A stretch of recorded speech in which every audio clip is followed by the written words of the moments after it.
Категорически вас приветствую. Сегодня маленькое видео про камин Rain, производство корпорация Meta. Данное устройство имеет габариты довольно внушительные, целых 1160 миллиметров в высоту. Ну, в ширину и в глубину там порядка 480. Так, давайте познакомимся с ним поближе. Значит, что мы имеем? Мы имеем довольно большую дверцу. И в инструкции к этому девайсу у нас написано: корпус печи изготовлен из конструкционной стали и окрашен специальным лаком. Я, конечно, прошу прощения, да, может быть, мой французский не совсем французский, но вот какого хрена было красить вот таким говном вот этот камин? Вот эта вот штука, это уже слезшая краска. А все получилось из-за того, что вот этот хреновый подсвечник был поставлен с воском, ну, свечка здесь была. Эта штука нагрелась, остатки свечки потекли, вытекли вот сюда вытекли. И я так думаю, ну сейчас, это же мета, ё-моё, это же качество советское, блин. Я взял тряпочку и вместе с краской все это протер. То есть весь воск, или там что, парафин был, неважно. Все это вместе с красочкой так раз быстренько все и слезло. Ну ладно. Думаю, ну все-таки как бы он не такой дорогой, всего там 30 тысяч он стоил тогда. Думаю, ладно, мы это ему простим. Дальше поехали. Сейчас будет вообще интересно. Читаем инструкцию дальше. Так, ну термостекло у нас здесь стоит. Ну, пусть хорошее, 750 градусов аж выдерживает, ну и бог с ним. Вот, в качестве уплотнителя дверок используется специальный термостатический шнур. Я вам, знаете, что, господа хорошие, могу сказать? Говно этот термостатический шнур абсолютно, потому что воздух он пропускает и туда, и обратно. Изначально я никакие шиберы и задвижки сюда не ставил, но пришлось. Я думал, что умнее всех, и вот эти вот две задвижки, которые основная, и вот эта, которая вот так вот болтается здесь. Это я еще молотком ее подстучал, а так она здесь вообще вот так вот ходуном ходила. И вот это так, кстати, тоже хреновина ходуном ходила.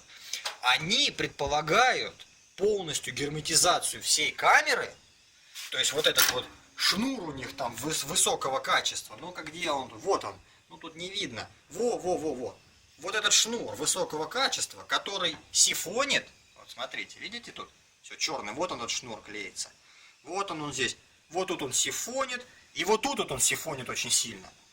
Дальше поехали. Значит, шнур.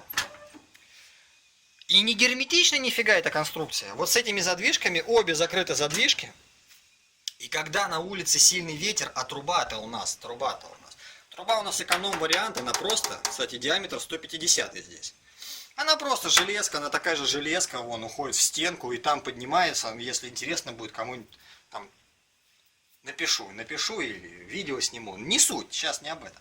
Мне пришлось, думал, поставить шибер. Они мне сразу говорят: поставьте, говорит, шибер. Я говорю: нафига он мне нужен, ваш шибер? Ну вы раз, говорит, и прикрыли там тягу-то. Ну прикрыли. Ну я-то думал, я умнее всех. Думаю, не нужен мне ваш шибер за 1500. Дайте мне целиковую трубу. Ну, в общем, целиковую трубу я поставил. Все, раскочегарил, все пошло, он обгорел. Обгорал, собака страшная, воняла 2 дня. Вот эта краска, внутри все масло, все горело, дым от него столбом стоял. Вот.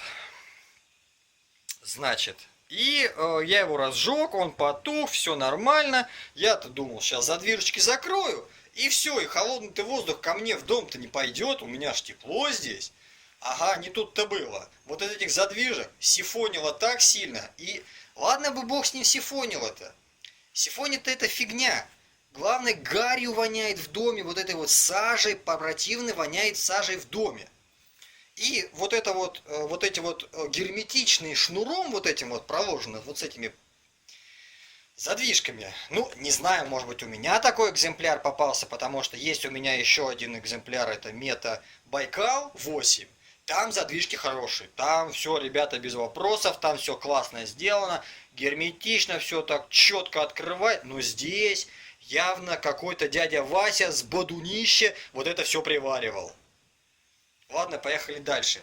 Купил я его, значит, на рынке вот такую задвижечку, вот, и пришлось мне установить ее, вот эту задвижечку, так вот перекрыл, и все, и холодный воздух уже не уходит туда, в этот камин, и, следовательно, не выходит наружу в дом.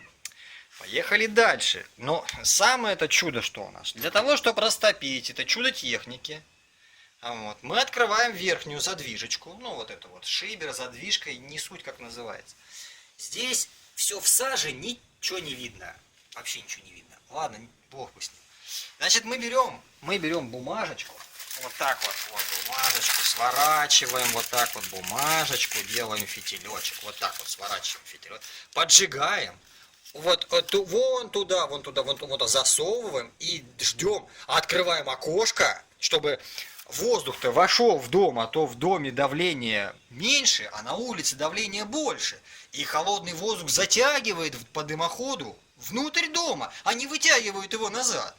Ну ладно, значит мы это прожигаем бумажечку туда, опа, и пошла тяга, пошла, зашумела. Мы резко это все дело бросаем сюда, поджигаем дрова, закрываем все это безобразие, открываем обе заслоночки и наслаждаемся черным стеклом, потому что стекло закапчивается очень страшно.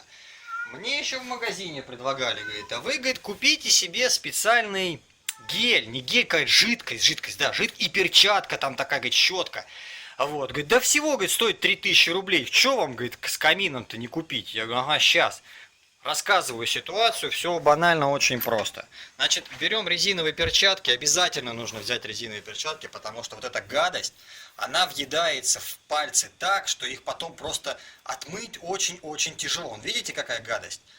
Берем лезвие, обычное лезвие, либо от этого канцелярского вот этого ножа, не сапожного, ну вот обои резать, этот нож, вот этот дешевый китайский-то который. Одеваем перчаточки, берем влажные салфетки, неважно какие, хотите эти хаггисы, хотите ашановские купите, пофиг.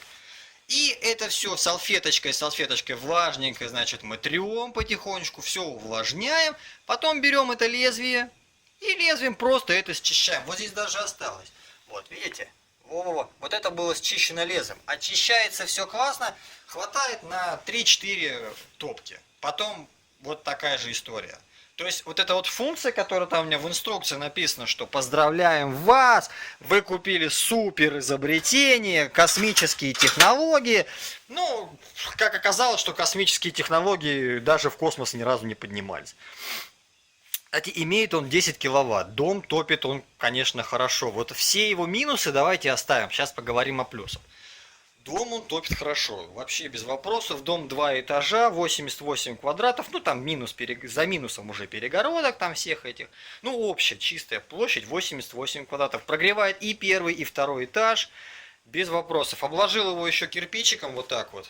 Кирпичик взял вот с отверстиями, думал, ну вот там его полностью закладывать нельзя, вещь-то все-таки металлическая, мало ли там перегреется. Стекло нагреется до 751 градуса и расплавится. Ну, это же технологии, нано Сколково делал, наверное. Ну, не суть. А вот. Кирпич просто без ничего взял, купил в магазине этот герметик, термогерметик. Вот, и конструкция на самом деле очень простая. Положил первый кирпичик, вот там по шву, как бы, вот так вот, во-во-во. Вот так положил кирпичик, вот так вот по шву, герметиком прошелся к камину, чтобы он приклеился.